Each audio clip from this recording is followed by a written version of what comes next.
कि सवाल ये है कि देखिए इंडिया गठबंधन और सनातन दोनों अलग चीज है। अब आप इंडिया गठबंधन को सनातन से जोड़ दे रही भारतीय जनता पार्टी के प्रवक्ता, कमाल है, इसमें हिंदू धर्म कहां से आ गया इंडिया गठबंधन में? इंडिया गठबंधन में जो लोग हैं जो लोग हैं उनको आप क्या कहना चाहते हो? क्या वो हिंदू धर्म को नहीं मानते? अरे बीच में क्यों? मैंने नहीं, आचार्य ने ट्वीट करके कहा है कि मेरे टीके जो भारतीय जनता पार्टी में लोग हैं वही हिंदू धर्म को मानेंगे। तो वो जवाब देंगे ना, आपसे ही मैं तो सवाल पूछना चाहता हूं, टेस्ट बेबी किसको बोला था? ये स्वामी प्रसाद बेबी किसको बोला था? टेस्ट ट्यूब बेबी किसने बोला था?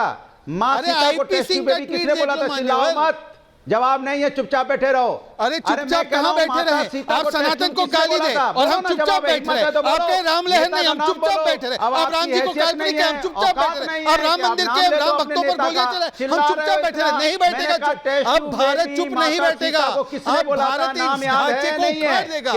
बाकी की कार सेवा जनता करेगी। ये बाकी की कार सेवा जो है ना इस अवैध ढांचे की, ये जनता कार सेवा करेगी। अनुराग भदौरिया कान खोल के सुन लो कि बाकी की कार सेवा देश की जनता करने वाली है।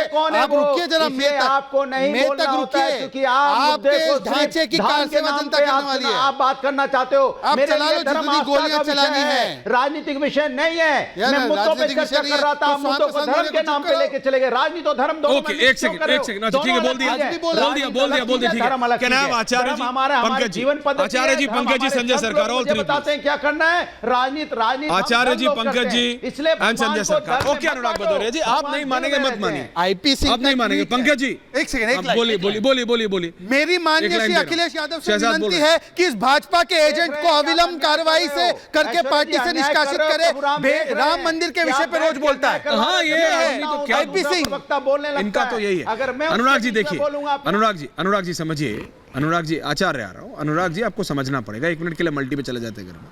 अनुराग जी आपको समझना पड़ेगा, कई नेता होते हैं, कांग्रेस में भी हैं, आपकी पार्टी में भी हैं, जिनको समझ नहीं आता कि वो फायदे के बजाय कितना नुकसान पहुंचा रहे हैं। नहीं, आपके नेता को रोकना है, आपके नेता को रोकना, मुझे थोड़ी रोकना। आचरण को नहीं अपना। नहीं, अखिलेश यादव आपसे, अखिलेश यादव एक दिन में 10 मिनट आपसे बात कर सकते हैं कि दूसरों तो क्या एक कॉल आईपी सिंह को नहीं कर सकते? बहरहाल आपके साथ वेस्ट ऑफ टाइम, आप किसी और की सुनते नहीं। थैंक यू आचार्य जी, पंकज शर्मा, संजय सरकार। आचार्य जी देखिए, जो अभी संजय दादा ने कहा वो रियलिटी है। अधीर रंजन चौधरी पानी पी के, एन एक्स्ट्रा गिलास भी पानी पी के ममता दीदी को क्या क्या नहीं बोलते रहे। और एक टीएमसी के नेता ने गांधी इसके ऊपर कुछ नहीं बोला। तो टीएमसी कह रही है भाई हमने तो गठजोड़ का जो वो होता है नियम है उसको निभाया, हमने तो फॉलो किया, कांग्रेस नहीं फॉलो कर रही। तो कांग्रेस क्यों? अब कांग्रेस का कोई बंगाल में अस्तित्व बचा नहीं है। आप बड़ा भाई बनना चाहते हैं आचार्य, लेकिन बड़ा भाई कितना बड़ा रह गया ये तो देख लीजिए। वो छोटा इतना छोटा नहीं रहा है, अब छोटे के पैर में बड़े का जूता आ रहा है। समझिए आचार्य। नहीं देखिए ऐश्वर्या, आप कांग्रेस को क्रिटिसाइज करें ये आपका अधिकार है। मैं नहीं कर रहा हूं, टीएमसी कर रही है। कांग्रेस को कटघरे में खड़ा कर दें ये भी आपका अधिकार है। नहीं पहले मेरी अब आपने इतनी देर बोला, मुझे बोलिए। जहां तक सवाल है राम मंदिर का, सनातन धर्म का, तो अभी अनुराग भदौरिया जी जो कह रहे थे उस बात में दम है। वो ये कह रहे हैं कि बीजेपी इस पर राजनीति कर रही है। लेकिन मेरा सवाल अनुराग भदौरिया से है कि राजनीति भगवान राम के नाम पे राजनीति नहीं होनी चाहिए। लेकिन अगर बीजेपी राजनीति कर रही है तो आपके पास उसका कार्ड क्या है? क्या राम मंदिर के निमंत्रण को ठुकराना ठीक था? बिल्कुल गलत था। भगवान श्री राम के मंदिर को और राम मंदिर की प्राण प्रतिष्ठा के इस समारोह को, भगवान राम को और अयोध्या को अगर आप भाजपा का समझ लेंगे तो फिर तो गलत हो जाएगा। नहीं पहले अनुराग जी मुझे बोलने दो, मैं आपके बीच में नहीं। अनुराग जी बीच में नहीं, अनुराग जी बीच में नहीं। ऐश्वर्या मैं तो किसी के बीच में नहीं बोलूंगा। आचार्य मुझे पता है, अब ये आपके अलायंस पार्टनर है, मैं क्या करूं? अनुराग जी जवाब दे प्रोग्राम के आचरण को अपना। अनुराग जी नहीं, अनुराग जी बात तो पूरी यार, ये डिबेट को डिरेल करने के लिए मैं फेड डाउन कर दूंगा। प्लीज डोंट डू दिस अनुराग भदौरिया जी। आप जब बोलते हैं कोई नहीं बोलता है। नहीं अनुराग जी, जब आप बोलते हैं कोई नहीं बोलता है दादा। दिस इज नॉट डन यार, दिस इज नॉट डन दादा। जब आप मेरे बीच में बोलते अरे बीजेपी को छोड़ो, आप तो आचार्य जी को नहीं बोलने देते हैं। ऐसे कैसे चलेगा? बोलते हैं, कहां रोकते हैं आप उनको? अरे आचार्य जी बोल रहे हैं, आचार्य जी को तो बोलने दीजिए प्लीज दादा, ऐसे कैसे?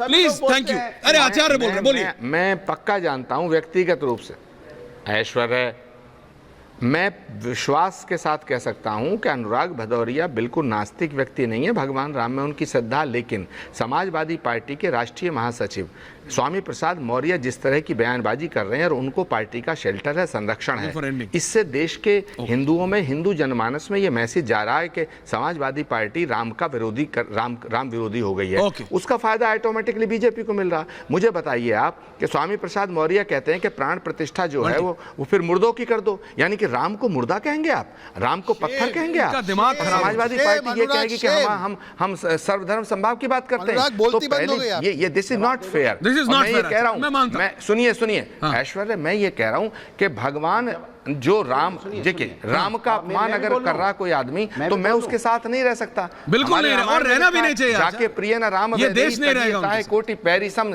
जद्यपि परम सने ही, तो जिसके नहीं जिसकी निष्ठा राम में नहीं है वो हमारे साथ खड़ा है, तो उनके गुनाहों की सजा तो हमें मिलेगी। बिल्कुल, मैं कहना चाहता हूँ, समय कम है, थैंक यू। एक बात बताना पड़ेगा कि राम मंदिर में जो मुलायम सिंह जी ने किया था कारसों के साथ में, उसके बारे में आप माफी कम मांगेंगे, एक बात। नंबर 2 बात, आपकी मथुरा के बारे में क्या पोजीशन है, काशी के बारे में क्या पोजीशन है, ये बता दीजिए, जनता पूछ रही है वहां, बता दीजिए कम से कम। चलो राम मंदिर में आपकी गलती हो गई, मान लिया, मथुरा के बारे में तो बताइए। यदुवंशी है आप लोग, यादव है, और मथुरा के बारे में कोई स्टैंड नहीं। अनुराग भदौरिया 30 सेकंड जवाब है और फिर शहजाद के पास अनुराग भदौरिया एंडिंग कब बनाएंगे बताइए। अनुराग देखिए शायद ये भूल गए हैं, शायद स्टैंड बताइए आपका स्पीच। बिल्कुल समाजवादी पार्टी का स्टैंड बताइए हैं, चाहे यादव हो, चाहे ठाकुर हो, चाहे पंडित हो, चाहे किसी समाज से आता हो, चाहे बैकवर्ड हो, चाहे अति बैकवर्ड हो, चाहे दलित समाज से आता हो, सभी हिंदू हैं। सुन तो लीजिए, आप चिल्लाने लगे। बोलिए 30 सेकंड इनको चुप कराइए, अरे चुप कराइए, सुन तो लीजिए भाई। मैंने कहा अब इनका फेडर डाउन नहीं कर पाएंगे, हमें तो धमकाते हो फेडर डाउन कर देंगे, उनका फेडर डाउन करने के लिए अरे किसी का नहीं फेडर डाउन करता हूं, आपका भी नहीं, सिर्फ बोलता हूं,